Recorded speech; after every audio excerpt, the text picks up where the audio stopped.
آپ اگر قرآن مجید کو سمجھ کے پڑھیں گے تو کوئی بھی انسان آپ کو قرآن مجید سے دور نہیں کر سکے گا. آپ بھلے میکینک نہیں لیکن گاڑی کا اتنا علم تو رکھتے ہیں.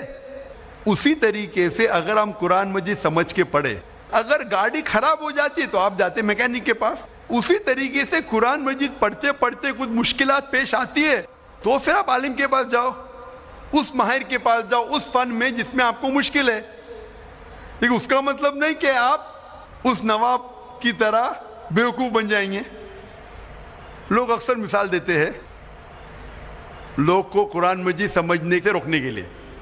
لوگ اکثر مسلمان مثال دیتے کیوں قرآن مجید سمجھ کے نہیں پڑھنا چاہیے, اور وہ کہتے ہیں کہ اگر آپ کے پاس کچا لائسنس ہے, آپ گاڑی چلانا صحیح نہیں جانتے, اور کچے لائسنس کے ساتھ اگر آپ گاڑی کو ٹھوکتے ہیں تو آپ کو جو دنڈ پڑے گا, جرمانہ پڑے گا, وہ چھوٹا پڑے گا. اگر پکے لائسنس کے ساتھ, فل لائسنس کے ساتھ اگر آپ گاڑی کو ٹھوکیں گے جرمانہ ڈبل. اسی لیے جب کچے لائسنس کا گاڑی ٹھوکیں گے کم جرمانہ, اسی طریقے سے قرآن مجید کو سمجھ کے مت پڑھو, گناہ کریں گے تو کم سزا ملے گی. اگر قرآن مجید کو سمجھ کے پڑھیں گے اور گناہ کریں گے تو ڈبل سزا ملے گی. اسی لیے نہیں سمجھ کے پڑھنا اور گناہ کرنا اچھی بات ہے. تو میں ان سے کہتا ہوں ٹھیک ہے, مان لیا میں آپ کی بات کہ کچے لائسنس کے ساتھ اگر آپ گاڑی ٹھوکیں گے تو کم سزا, کم جرمانہ, پکے لائسنس زیادہ جرمانہ. تو میں ان سے کہتا ہوں اگر آپ گاڑی برابر سے نہیں سیکھیں گے اور کچے لائسنس سے چلائیں گے, ہو سکتا ہے اگر آپ ٹھوکیں گے تو پولیس آپ کو 1000 روپیہ دنڈ دیں گی, 1000 روپیہ جرمانہ دیں گی. اگر آپ پکے لائسنس کے ساتھ گاڑی چلائیں گے اور ایکسیڈنٹ کریں گے, ٹھوکیں گے, تو پولیس آپ کو 2000 روپیہ جرمانہ دیں گی. لیکن اگر آپ کچے لائسنس کے ساتھ چلائیں گے, گاڑی چلانا نہیں سیکھیں گے, ہو سکتا ہے 5 سال میں آپ 100 بار گاڑی ٹھوکیں گے تو آپ کو جرمانہ دینے پڑیں گا 1000 × 100 1 لاکھ روپیہ. اگر آپ برابر سے گاڑی سیکھیں گے 5 سال میں ہو سکتا ہے کہ 1 بار گاڑی ٹھوکیں گے تو 5 سال کے بعد جرمانہ آپ کو 2000 روپیہ. تو 1 لاکھ جرمانہ اچھا کہ 2000 جرمانہ اچھا؟ یہ منطق میں کہاوت ہے کہ اس کے غلط لاجک کو اگری کرو اور پھر اسے غلط ثابت کرو. اگر کوئی کہتا ہے 2 + 2 5 تو میں کہوں گا ٹھیک ہے 2 روپیہ لے, 2 روپیہ لے, 5 روپیہ لے, 2 لاکھ روپیہ لے, 2 لاکھ روپیہ لے, 5 لاکھ لے کیا. تو منطق کے اندر ایک کہاوت ہے کہ غلط لاجک کوئی کہتا ہے اسے اگری کر کے اسے غلط ثابت کرو.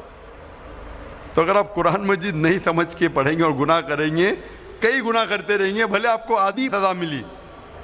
تو قرآن مجید کو سمجھو, اس کے پر عمل کرو. انسان غلطیاں کرتے, اکثر غلطیاں انشاءاللہ قرآن مجید پڑھ کے آپ غلطیوں سے دور ہوئیں گے. کچھ لوگ اکثر کہتے ہیں کہ قرآن مجید کو سمجھ کے نہیں پڑھنا چاہیے, اور دوسری اور کچھ لوگ کہتے ہیں کہ قرآن مجید کو پڑھ کے عربی میں فائدہ ہی نہیں, عربی میں پڑھ کے فائدہ ہی نہیں. اللہ تعالیٰ فرماتے ہیں سورہ نساء میں, سورہ نمبر 4 آیت نمبر 171 میں, لا تغلوا فی دینکم, آپ دین کے دائرے سے باہر مت جاؤ, دائرے میں ہونا چاہیے. ایک کو کوئی قرآن مجید سمجھ کے پڑھنا ہی نہیں چاہیے. اور کچھ لوگ جو اپنے آپ کو ماڈرن سمجھتے ہیں اور سمجھتے بہت تعلیم یافتہ ہے, کہتے ہیں کہ عربی میں قرآن مجید پڑھ کے فائدہ ہی نہیں. قرآن مجید میں اللہ تعالیٰ کئی آیتوں میں فرماتے ہیں اور کئی صحیح حدیث ہے جس میں لکھا ہے کہ قرآن مجید عربی میں پڑھنے سے بھی فائدہ ہے, کئی فائدے ہیں. اللہ تعالیٰ فرماتے ہیں سورہ عنکبوت میں, سورہ نمبر 29 آیت نمبر 45 میں کہ پڑھو اس کتاب کی آیت جو اللہ سبحانہ تعالیٰ نے نازل کی ہے. اور اللہ تعالیٰ فرماتے ہیں کہ آپ قرآن مجید کو عربی میں پڑھو, اس میں کئی فائدے ہیں. اور ایک حدیث ہے جہاں اللہ کے رسول فرماتے ہیں, حدیث ترمذی کی ہے, حدیث نمبر 2910, جہاں اللہ کے رسول فرماتے ہیں کہ ہر حرف آپ قرآن مجید کا پڑھیں گے آپ کو 1 حسنات, 1 ثواب ملیں گا, اور 1 ثواب کے 10 گنا حسنات ہے. یعنی ایک آپ حرف قرآن مجید کا پڑھیں گے آپ کو 10 ثواب ملیں گے. اور اللہ ایک حرف نہیں ہے, الف ایک حرف ہے, لام ایک حرف ہے, ہاں ایک حرف ہے, یعنی 10 10 10 آپ کو 30 حسنات ہے, 30 ثواب ہے. آپ اگر پڑھیں گے قرآن مجید میں الف لام میم الف کے 10 حسنات 10 ثواب, لام کے 10 ثواب, میم کے 10 ثواب, 10 10 10 30 ثواب. بے شک آپ قرآن مجید عربی میں پڑھیں گے, آپ کے لیے ثواب ہے, اس میں کوئی دو رائے نہیں. لیکن صرف عربی میں پڑھنے کے اتنے ثواب کافی ہے ہمیں جنت میں داخلہ دینے کے لیے؟ کیونکہ ہم اتنی غلطیاں کرتے ہیں ہر روز, ہم انسان ہونے کے ناطے اتنی غلطیاں کرتے ہیں. کیا یہ 10 10 10 کافی ہے ہمیں جنت میں لے جانے کے لیے؟ اگر ہم قرآن مجید کو عربی میں پڑھنے کے علاوہ اس کی معنی سمجھے اور اس کے اوپر عمل کرے تو کئی گنا زیادہ حسنات ملیں گے, اور یہ آپ کو انشاءاللہ جنت میں لے جائیں گے. اکثر ہم دیکھتے مسلمان ختم قرآن کرتے ہیں, اور اکثر رمضان میں 1 بار 2 بار 10 بار. قرآن کی تلاوت کرنا اچھی بات ہے, ختم قرآن کرنا اچھی بات ہے, لیکن اگر آپ 2 بار صرف عربی میں قرآن پڑھتے ہیں بنا سمجھ کے, آپ عربی زبان نہیں جانتے لیکن صرف پڑھنا جانتے ہیں, 2 بار ختم کرنے کے بجائے میں کہوں گا کہ 1 بار عربی میں پڑھو اور 1 بار ترجمہ پڑھو اس زبان میں جس زبان میں آپ کو مہارت ہے. تو انشاءاللہ حسنات کے علاوہ, ثواب کے علاوہ آپ اس کے اوپر عمل کریں گے اور یہ آپ کے لیے اور بہتر ہوگا. اکثر ہم جب مسلمان سے پوچھتے کہ قرآن شریف کیوں نازل کیا گیا ہے, تو کئی مسلمان کہتے قرآن خوانی کے لیے. قرآن نازل کیا گیا قرآن خوانی کے لیے. جب یہ آپ نیا گھر خریدتے تو قرآن خوانی ہوتی ہے, آپ نیا آفس لیتے تو قرآن خوانی ہوتی ہے, کوئی انسان مر جاتا ہے تو آپ قرآن پڑھتے. میں قرآن مجید میں کوئی بھی آیت نہیں جانتا ہوں جس میں لکھا ہے قرآن پڑھو کسی کے مرنے کے بعد. میں کہیں بھی کوئی بھی حدیث نہیں جانتا ہوں جس میں لکھا ہے جہاں اللہ کے رسول یا صحابہ نے کبھی قرآن پڑھے کسی کے مرنے کے بعد, کہ قرآن خوانی مرنے کے بعد لوگ کو بلایا جاتا ہے اور قرآن پڑھایا جاتا ہے. اگر آپ قرآن پڑھنا چاہتے بے شک پڑھو, آپ ہر روز پڑھو, عربی میں پڑھو اور معنی کے ساتھ پڑھو. میں ایک مثال دینا چاہتا ہوں کہ ایک انسان جاتا ہے فرانس بی اے میں گریجویشن کرنے کے لیے. ایک ہندوستانی جاتا ہے فرانس اور وہ فرینچ زبان نہیں جانتا ہے, فرینچ زبان نہیں جانتا ہے لیکن انگلش جانتا ہے, اور انگلش کی لکھاوٹ ABCD وہ فرینچ میں بھی ہے لیکن معنی الگ ہے. تو وہ فرانس جاتا ہے گریجویشن کرنے کے لیے, ہر روز وہ کالج میں حاضری دیتا ہے, اسے ملتا ہے پی از فار پریزنٹ. ہر روز وہ حاضری دیتا ہے. جب ایگزامینیشن کا پیپر آتا ہے لیکن وہ کچھ سمجھتا نہیں کیونکہ وہ فرینچ نہیں جانتا ہے. جب ایگزامینیشن کا دن آتا ہے وہ ایگزامینیشن ہال میں جاتا ہے, وہاں بھی اسے پی ملتا ہے, پی فار پریزنٹ. میں آپ سے پوچھنا چاہتا ہوں, جب وہ پورے سال میں کچھ فرینچ میں نہیں سمجھا, وہ ایگزامینیشن میں بیٹھے گا, ایگزامینیشن پیپر بھی ہے فرینچ میں, کیا وہ ایگزامینیشن میں پاس ہوں گا؟ بالکل نہیں. پی کا مطلب پاس نہیں, پی کا مطلب پریزنٹ. لیکن وہ پاس نہیں ہوگا, اس سے پاس ہونے کے لیے سمجھنا پڑے گا. تو اسی لیے اگر آپ اس زندگی میں پاس ہونا چاہتے تو آپ کے لیے فرض ہے کیا اس زندگی کے بارے میں جانیں, کیا چیز اچھی ہے کیا بری ہے, کیا فرض ہے کیا حرام ہے. اور اللہ تعالیٰ فرماتے قرآن مجید میں سورہ ملک میں سورہ نمبر 67 آیت نمبر 2 میں, الذی خلق الموت والحیات, کہ اللہ سبحانہ و تعالیٰ نے موت اور زندگی دی ہے تاکہ وہ جانچ سکے کہ آپ میں سے سب سے اچھا کون ہے عمل میں. تو اللہ تعالیٰ کہتے ہیں کہ یہ زندگی ہمارے لیے امتحان ہے. اللہ نے موت اور زندگی پیدا کی ہے تاکہ وہ جانچ سکے آپ میں سے عمل میں سب سے اچھا کون. تو یہ ٹیسٹ میں جب آپ بیٹھ رہے ہیں, اس ٹیسٹ کے اصول آپ نہیں جانتے, اچھا کیا برا کیا, فرض کیا حرام کیا, تو کیا فائدہ. تو اگر آپ اس امتحان میں, زندگی کے امتحان میں پاس ہونا چاہتے ہیں تو آپ کے لیے فرض ہے کہ آپ یہ جانیں کہ اس امتحان کے اصول کیا ہے, اس کے فرائض کیا ہے.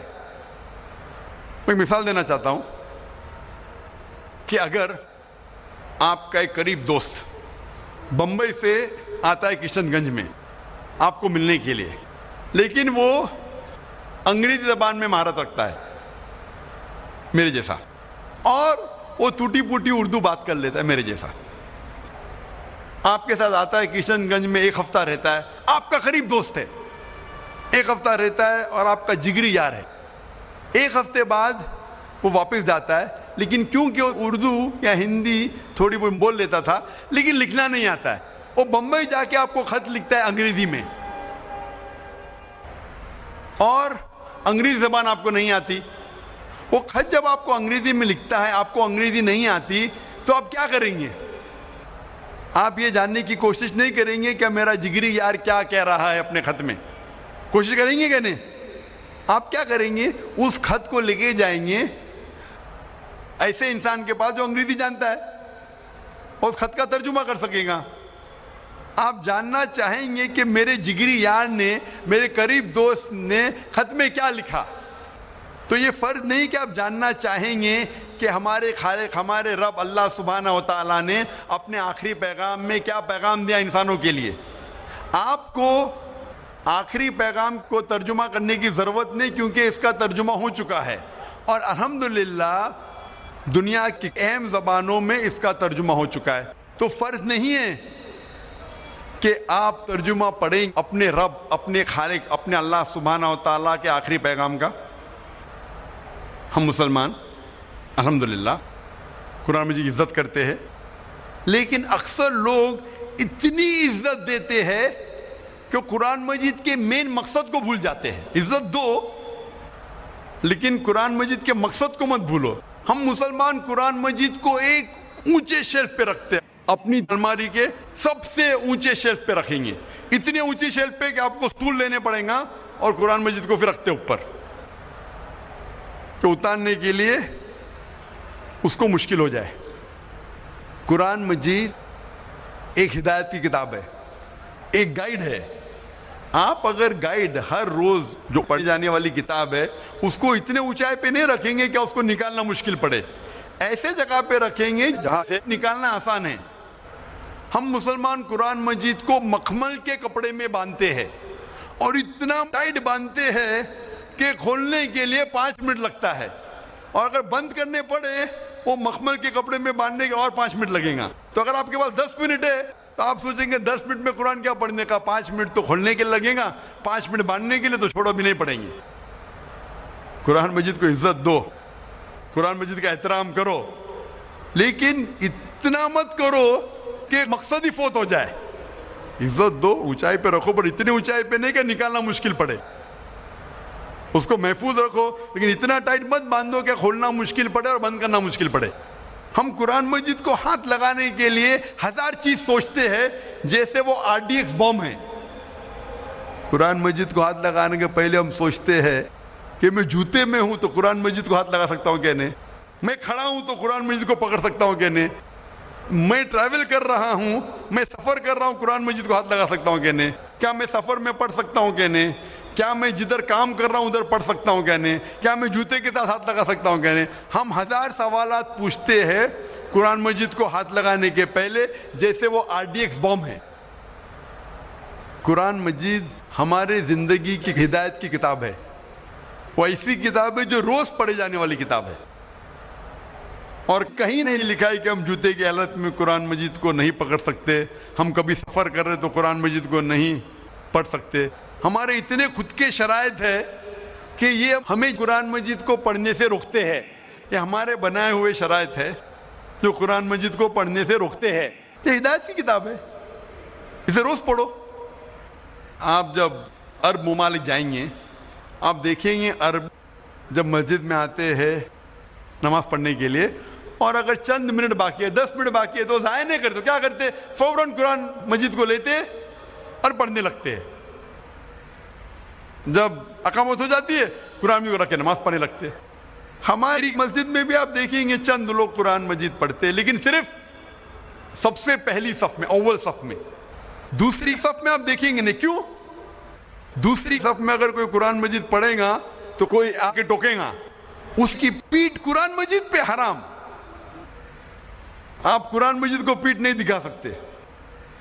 اور اگر آپ قبلے کی طرف پیٹ کر کے قرآن مجید پڑھے وہ بھی حرام. میں مسجد حرام الحرم میں مکہ میں کئی بار گیا ہوں اور وہاں بچوں کو قرآن پڑھایا جاتا ہے روز.